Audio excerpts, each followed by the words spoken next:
If someone asked you, that I want to be more mentally tough, how do I go about doing that? And they gave you no context, how would you react? Uh, if they asked me that, I would ask them why first. So what evidence do they have to suggest that they need to be more mentally tough? And then from there, that might lead to a, well, I'm getting gassed at, in the last 5, 10 minutes of a match. Yeah. Or I can't seem to really, I can't go into a tackle with like the intensity that I'm looking for, or, throwing on a line out and it's too nerve wracking, or kicking, those high pressure situations. And so then that's going to direct us to where we actually, the root of the problem, if it's a fitness issue, if it's a skill issue, if it's a tactical consideration, anything along those lines can give us something that is actually, we know can be modifiable. And then from there, it turns into, okay, so you have this thing that you believe you're lacking in. So now let's give you the skills to be able to cope with it.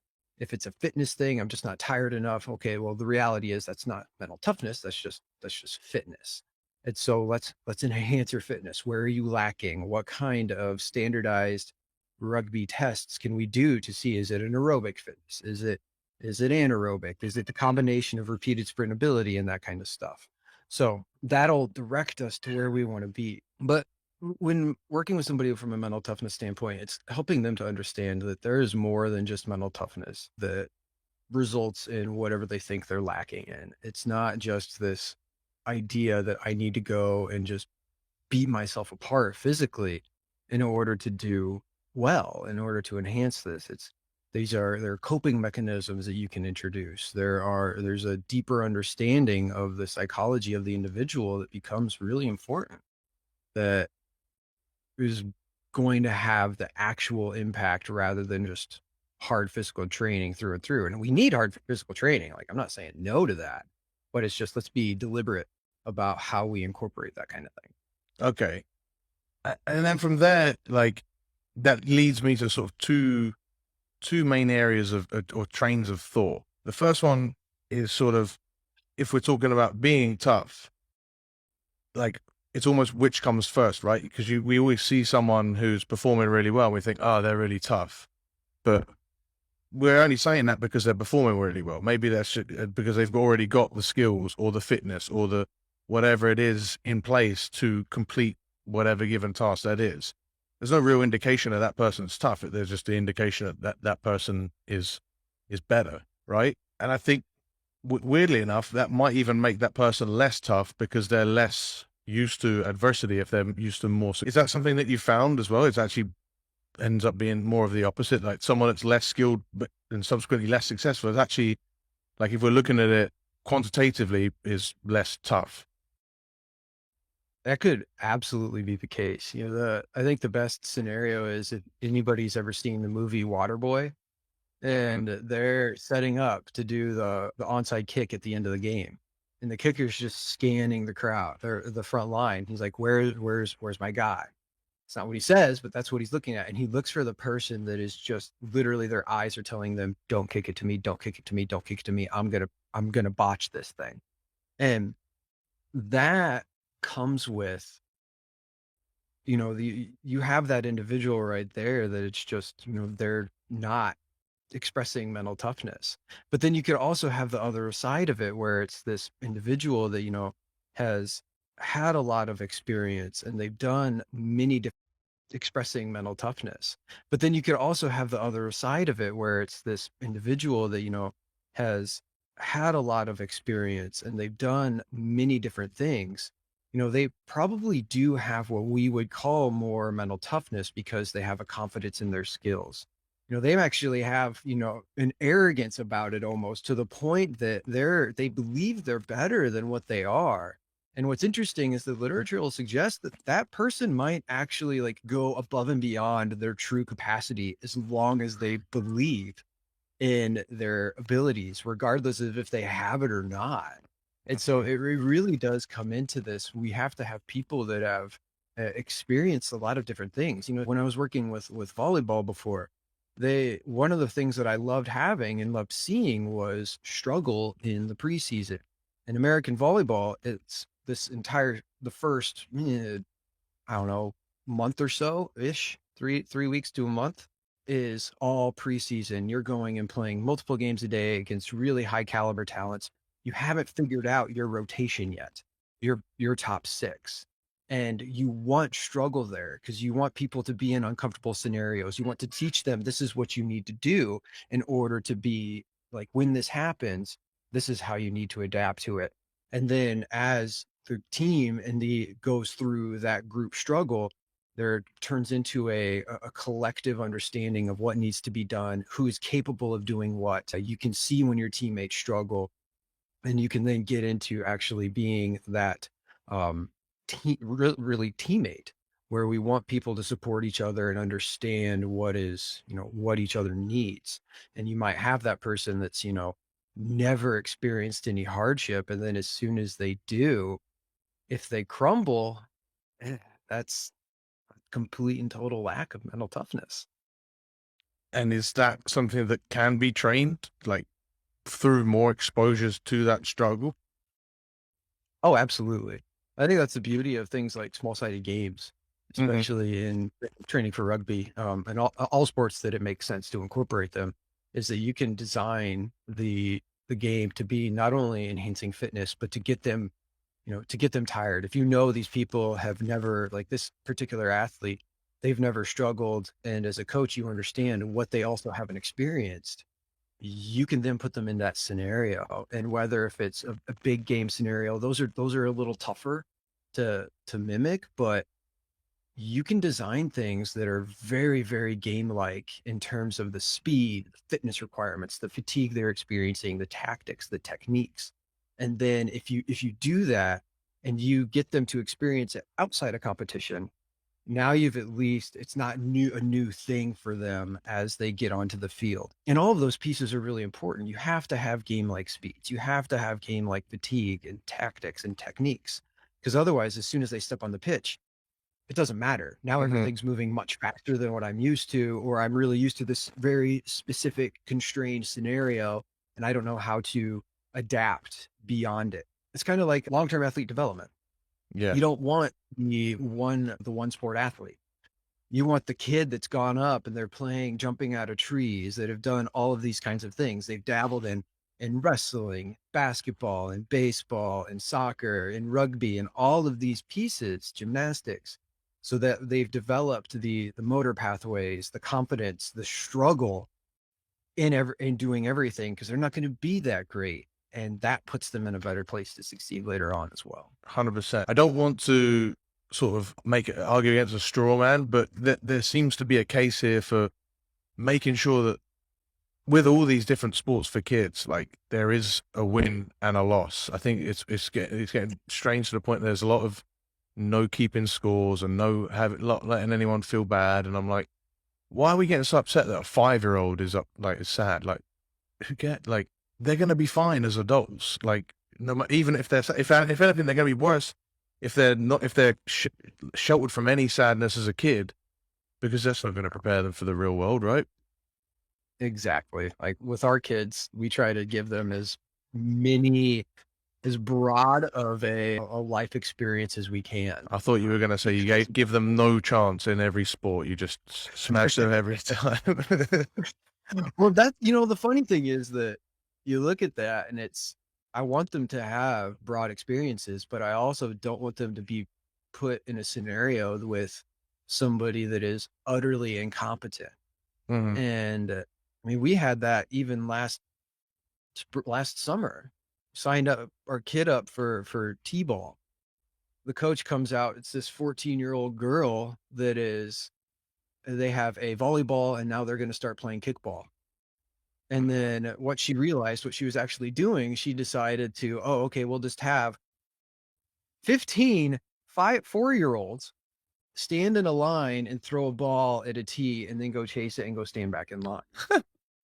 So I understand the struggle of that, but it's also, there's a point at which, they're kids. It does need to be fun. Hmm. and they should be struggling doing the things that are, meaningful to the sport. It shouldn't be boring. And so it's, for me anyway, it's a difficult piece to struggle with, to know and at least put them with a coach that is some degree of competence, that can, Hmm. isn't going to burn them into the ground and just do things that honestly don't make sense from any standpoint. This is a tangent I want to entertain, because I remember when I was working with a sports performance facility when I was in the US. I was in Colorado, and every Sunday I train a couple people in the morning, and then for my second session there'd be these two kids, and they were, I don't know, but their baseball bags that they were carrying were as big as them, and they came in and they did an hour and a half of, it must have just been pitching. It couldn't have been hitting, right? So they were just doing an hour and a half of just pitching with this coach, just these two kids, and they were tiny, and I was like, they're doing this to prepare them for something that is maybe they're six, right? So they're preparing themselves for college when they're 18. That's double their entire life that they've already experienced away. And they're doing just repetition after repetition. I'm like, this, and also the parents, like how much they're spending on this coach. I'm like, put that towards a college fund. Like that's how you get your kid a scholarship, is you pay for it with that money. It drives me nuts. Same. I actually devote in one of my classes time to talking about early specialization and all of the literature that we have out there that, it supports exactly what you're talking about. It's like, yeah. Yeah, get them doing lots of different things, solving lots of problems. It's not like they're, the age, the development that occurs between the age of, anything before 12, like, or anything before, like, anywhere, close to the end of puberty, doesn't really make a difference until, it doesn't compare to what they go, the exposures they go to in their mid to late teens, right? And that's when you really want to start to specialize and Yeah. have them It just depends on the sport. yeah, for You can sure. have like gymnastics where they're competing in the Olympics at, 12, 13 years old. But yeah, otherwise, that 12, 13 is generally when people say to start specialized, but that's also just dependent on what makes sense for the kid. And so to go back to the mental toughness side of things, and I think sort of piggybacking off of the encouraging kids to fail all the time, and you especially making sure that your kids always lose in every sport that they do, we want to make sure that, like, this has developed them to be tougher athletes. Is there a way that we can sort of measure or ensure that, we're not just losing for the sake of losing, that we're actually building out toughness? Because sometimes, as well as I do, there are coaches that will do, you see a lot in American sports, Coach Carter springs to mind when he makes them run thousands of suicides. Like, is that building any toughness, or is that just burning someone into the ground at that point when things are like that hard? That's just burning people into the ground. I mean, they literally killed people doing that. Hmm. There's the offensive lineman from Maryland. They killed the guy because they're asking him to do 110s. And Yeah. so they're 110s and gases and 300s are old staples. And my buddy Kier, the rugby strength coach, has recently been hitting out of that a lot. And it's funny because you think that these things are limited to your one sport and niche that you're in. Oh, a bit of an American accent creeping in there. In the niche that you're in, but it's not. Like, there is stupid stuff in every. It's a lot of it is about being, like, trying to be as tough as you can. Even in new sports like Rabdo the Clown in CrossFit, like that's not tough. No, exactly. It's, I actually talk a lot about, and I follow Kier, have similar beliefs and mindsets that he does. And it's one thing I teach to my kids in my classes is, we can make people fit other ways than doing 110s and gassers at the end of practice. Hmm. Like, your practice is going to be terrible leading up to it because they know they're going to do it. It's not going to be fun. There's going to be low quality work. There's going to be, it's just not a good scenario because they're just going to be saving themselves to get into it, regardless of what you want to believe. No, they should be going hard. Okay, sure. It's not happening. Hmm. And so for those kids to make sure that, we want them to be able to, understand what training hard actually is, what Hmm. makes sense for their sport, understand the actual game, be a student of it, know how far do you have to travel? I was asking offensive linemen. I'll usually have one or two in one of my classes. I'll say, how far do you think you travel in a game? They're like, "Oh, no, 500 yards?" No, try 3 to 5,000 yards of just traveling. This is Hmm. walking, jogging, sprinting. You wanna tell me that, your fitness characteristics don't need any, like, aerobic metabolism? Now, I'm not saying don't go and run. What I'm saying is, like, let's find ways to make you train as offensive lineman to actually enhance that system. Like, if you're doing conditioning, why are you doing it? Hmm. If it's for you to express your frustrations with practice, that's your problem. That's not if it's to enhance fitness, okay, do it differently. Maybe structure a different time. Maybe actually plan practice so that it is legitimately hard from a game standpoint. Hmm. That's why I love small-sided games. Like they make sense from every possible angle, from every sport that it makes sense to put it in. And so it's, we just want to make sure that from a mental toughness standpoint, we're letting them struggle and from whatever aspect it may be. And then we're giving them the skills to cope with it. And those skills aren't literally like, oh, just suck it up, Nancy. It's okay. What are you feeling right now? So is it how like it's having that conversation with the athlete and seeing where they're struggling. What part of this are you struggling at? Have you done any visualization? What are you doing to try to adapt to it other than just go harder? That doesn't get you there. There's actually a specific standpoint. There's like tactics that you can incorporate. 100%. And I think what you said there, everything that you've said has been about solving the problem of the sport that you're trying to do, right? Like a lot of people see toughness as, we're doing these runs or we're doing, or they'll do it on some old school weightlifting coaches will put them in the weight room and they'll make them develop toughness in the weight room. But what you're saying is the struggle is the problem solving that occurs in the sport. It's not just is that right? So if I want to be a better rugby player, is there any benefit to me struggling and losing consistently at, say, chess or on a rowing workout or anything like that? Do any of these things actually have a transfer to the toughness that we have to utilize to win a sport? An argument could probably be made if you have every, 24 hours a day to devote to your sport. Then yeah, I bet that somehow that would transfer over. But the reality is nobody has that much time. Hmm. We're talking about people that they're working jobs. They're maybe able to get in, if they have a 2-hour practice and then a 1-hour training session in a day, that's a big day. Hmm. And so that's what gets we have to be aware of how we're using our time. And what I like to do when I'm talking about this whole developing fitness and mental toughness being a component of fitness is that look, what we do in the weight room from the standardized procedures of like bench squat, deadlift, cleans, that kind of thing, those develop the system. They create the ceiling as high as we can physically get it. And then what we want to do is take that and actually start doing sport specific but controlled things. That's why you start to see sandbags. That's why you start to see wrestling in rugby, Hmm. like moving kegs around, that kind of stuff, because I've become strong. Now I'm moving awkward things because that's a lot of what rugby is. Hmm. So I'm teaching myself in a controlled environment to actually do that. And the controlled environment is key. Is if you want to teach, like have skills learned, there has to be repetitive, controlled, like application of what's going on. And then once they've done that, that's where practice comes into play in competition and becomes more of a real world, real game scenario. And I think a lot of people either they fall into we're going to lift weights and then practice, or they fall into screw lifting weights. That's old school. We're going to be in the middle and just do things that look super sport specific, and then we're going to go practice. Where it's this stepwise, or at least not necessarily people believe that, but That's how it in works out. the tribal way of which media and social media is being presented, you're one or the other rather than, well, there's a sequential way to incorporate everything.